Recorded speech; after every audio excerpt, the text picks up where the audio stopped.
Nope, crypto is still very much alive and there are many Singaporeans investing in it.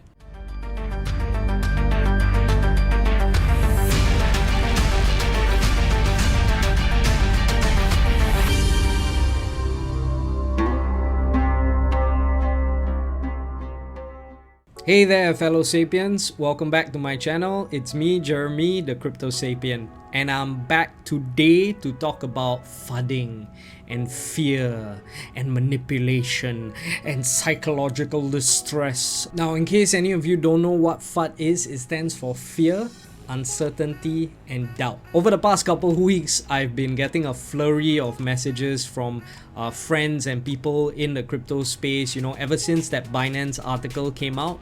Yeah, the whole one about Singapore clamping down on Binance, not Binance SG, but Binance. I don't know what Binance does. I don't know what illegal activities they are into, betting, blah, blah. I've seen a whole bunch of articles on that.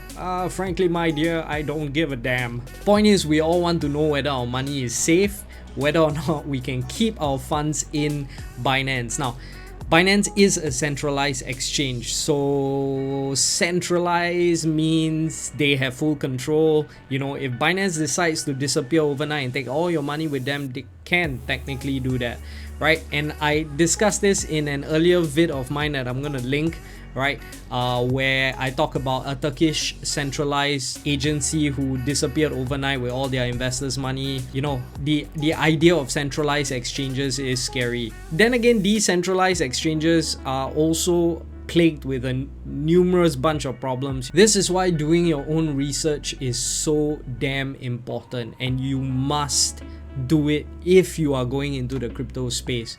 And on top of that, you got to be really aware of FUDing and how media and corporations tend to use certain information to shake you out of your positions. Out of fear, you sell all your stuff, and that's when these big players enter the market. If you want to do some research on that, you can go ahead. There are many other YouTube videos out there that talk about the idea of FUDing and how it manipulates, right? So this one is specifically for Singaporeans, right? I want to talk about our mentality coming into this whole crypto space and the things that are happening within Singapore itself. And I don't think this is specific to Singapore as well. I'm sure it happens in many other countries and around the world. Okay, but first things first, before I dive into all of that stuff about FUD and psychological manipulation, I think we all want to know how to move our funds right now from Binance to Binance SG so that we can cash out. It's really just one added step, that's all. It's really simple. I'm personally using this particular method, which I'm gonna tell you about. I think there are other ways out there, but to each his own. You do you, me do me. I am not your financial advisor. Do your own research, okay? But the way I am doing it is, whatever assets I want to move out of Binance, I sell off those assets first into XRP, okay, which is Ripple. And then I transfer XRP into my Ledger wallet, and then from there I transfer from my Ledger wallet, I transfer it over to my Binance SG account, and then I can sell off the XRP, and then after that I can cash out, move the money into XFirst, blah blah blah. Same old. Reason why I'm doing this method is XRP has really low transactional fees, and yeah, I'm just trying to lose as little money as possible. It is really simple. Now, if you are not sure what the hell I'm talking about and how to move money into Ledger wallets and make transfers to whatever wallet address and all that, I could do up a video on that, but then I have to ask you, if you don't even know basic transfers and how to transfer into wallets and all that stuff, what the hell are you doing in the crypto space? Like, dude, don't. Okay, so let's talk about the changes that Binance has made. So yeah, you can read up the article here. It's all here. Basically, what we're not going to be able to do, I think, is use our credit cards directly if it's a registered Singapore bank, and buy crypto directly to from Binance. The P2P trading system is off. Yeah, it's just going to be hard to pump money directly into Binance right now, and we're going to have to take it slow if we are intending to trade. Also, maybe not the best time to trade. I foresee the bull market coming to an end right now, and you don't want to be trading right now also. Again, not financial advice, I don't know, right? Maybe the bull market will last another 10 years. I know, bullshit. But yeah, I don't know, okay? I think that, you know, it's been a good year so far. Taking profits isn't such a bad idea. But yeah, you do you, me do me. We go our separate ways, okay? So yeah, back to this whole thing about FUDing and the manipulation that happens. You know, I don't want to say anything bad about Singapore and the press. Honestly, I've seen zero articles from places like Straits Times, Channel News Asia. None of them have anything positive to say about crypto.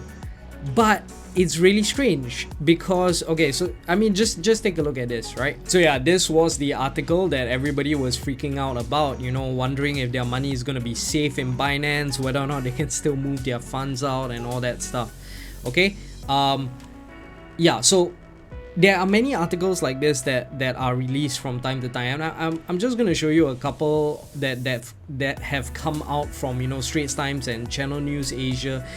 Honestly, I've never seen anything good about crypto. It's always something bad about, you know, Bitcoin will never be a wise investment. Yeah, okay, I mean, it does make sense because it is really it is a risky investment, you know, high risk. Crypto is really high risk, right? But high risk, high reward lah.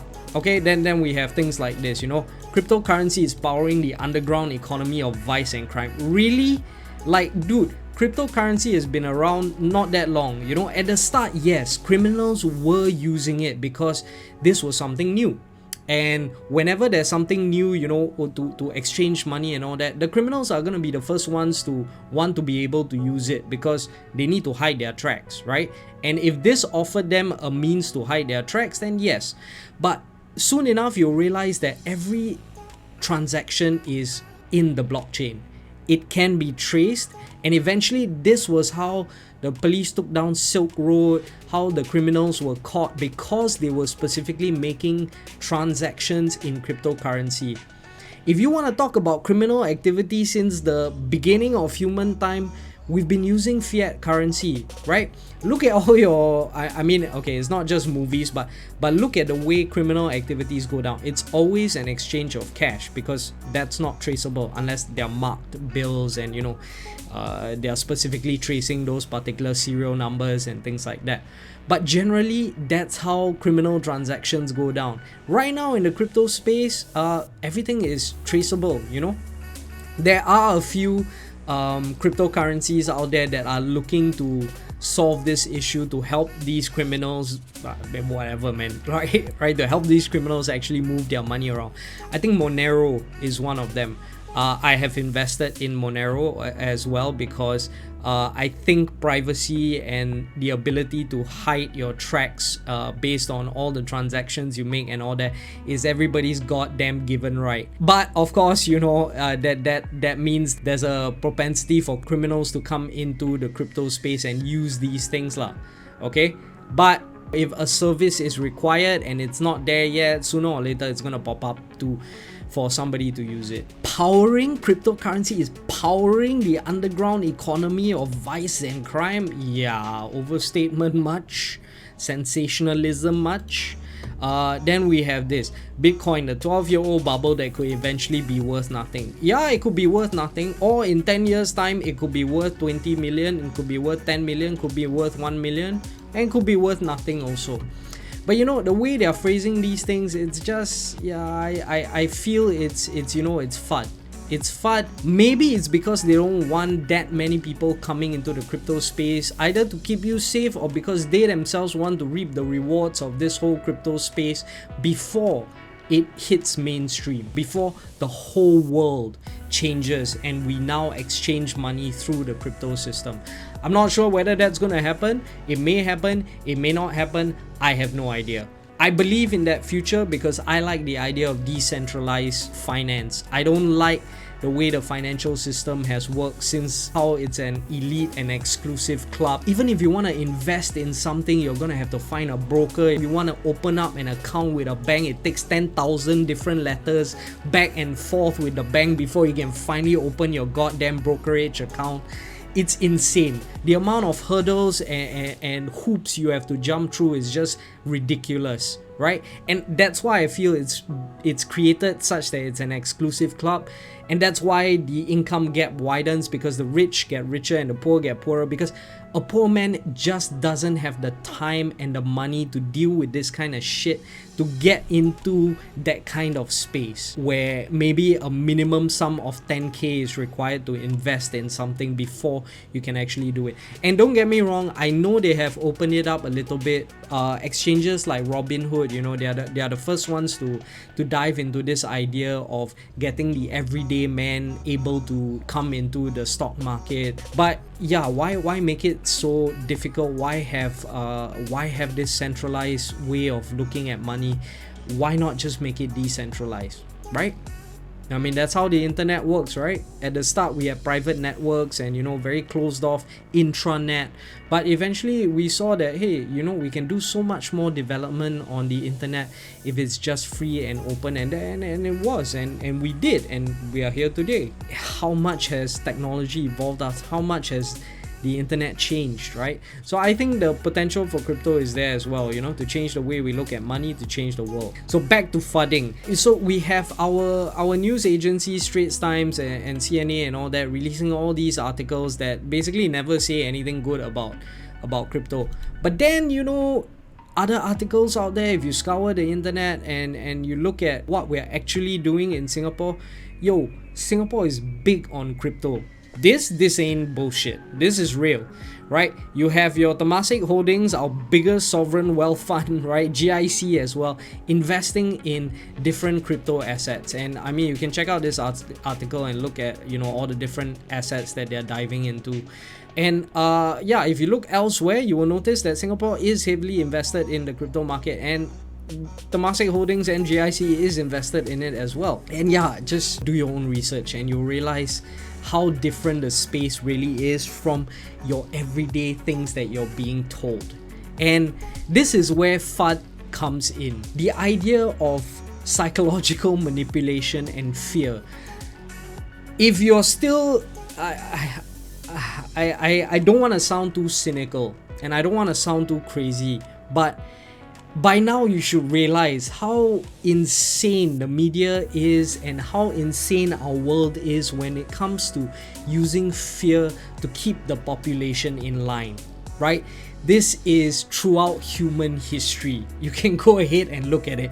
We've just evolved the methods. Now it's a lot more subtle. Now it's done through media. Now it's done through advertisements, right? The whole idea there is to make you feel fearful and insecure about yourself so that you buy the goddamn products. That's it.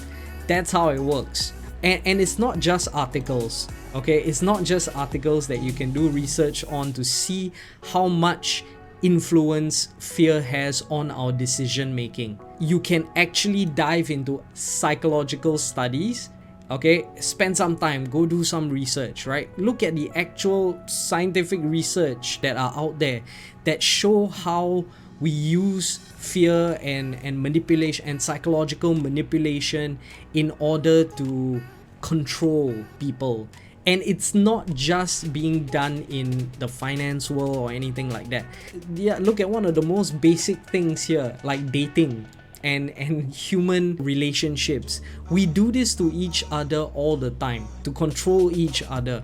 Maybe it's bullshit. Maybe this is something that I personally experienced, but I think everyone out there can attest to the fact that when it comes to men getting women, okay, let's just use that as an example. Not trying to be sexist here. I'm a dude, so you know that's my frame of reference here. But ever since I was young, you know, growing up, you'll hear a lot of things about dating and, you know, ways to get chicks and blah blah blah and all that stuff. And the one thing that you always hear is, if you get a girl's number, oh, don't immediately text her. Keep her on the edge. Wait 2 or 3 days later, then you text her. Oh, when you're dating somebody and they text you, don't immediately reply that person. Wait a couple of hours before. Don't seem too available. Don't show them that you're emotionally available. Yo, this is This is textbook psychological manipulation. All you're doing is just creating insecurities and then showing the person love. And then you pull back that love and then you make them insecure again. And then you build this level of dependency, and now the person is hooked on you. What the I mean, come on, man. Yeah, so in our culture, in society, these are things that are prevalent. These are things that we use even on each other, even on our loved ones. We do it. The cycle of abuse is prevalent. So yeah, if it works on an individual level with just your loved ones, right? Or people that you've interacted with, don't you think that this works on a societal level? Open your eyes and look around you. Look at the fear and manipulation that goes on in society. And I think this is pretty obvious, and it has been around for a very long time already. I was first open to the idea, I think back when I was a teenager. I watched this documentary called Bowling for Columbine. It talked about how the American media uses fear and why the school shootings and all that becomes so prevalent in places like America. And of course, there are other issues with that and other psychological aspects as to why, you know, these things happen, right? And also that's when I found my real love for Marilyn Manson, because he gave the most beautiful answer in that documentary. It's a campaign of fear and consumption, and that's what I think that it's all based on, is the whole idea that keep everyone afraid and they'll consume. And that's really as simple as it can be boiled down to. Right. If you were to talk directly to the kids at Columbine or the people in that community, what would you say to them if they were here right now? I wouldn't say a single word to them. I would listen to what they have to say, and that's what no one did. Which is also why I'm wearing my Grim Reaper shirt here, right? Because I want to instill fear into your, and why I have clickbait titles like that.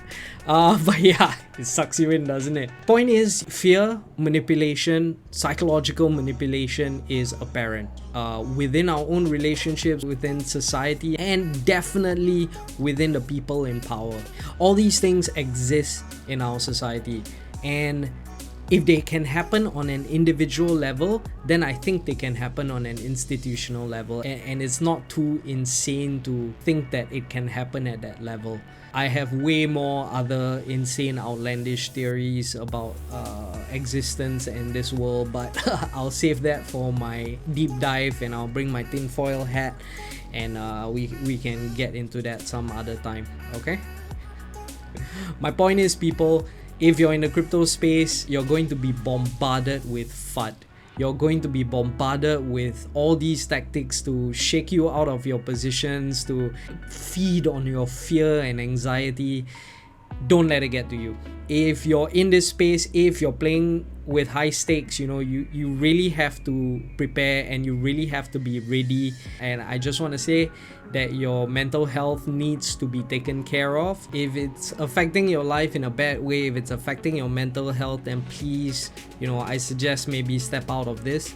Get in the proper mindset if you're going into these things. You don't want to sacrifice your life for this thing. It's not worth, all right? It's just money. It's an arbitrary human creation. We don't really need it. Or do we actually? No, I need it. If you like the content, please do hit that like, subscribe, and hit the bell button notification to be notified when my next video is gonna be released. And of course, my last and very important message to all of you.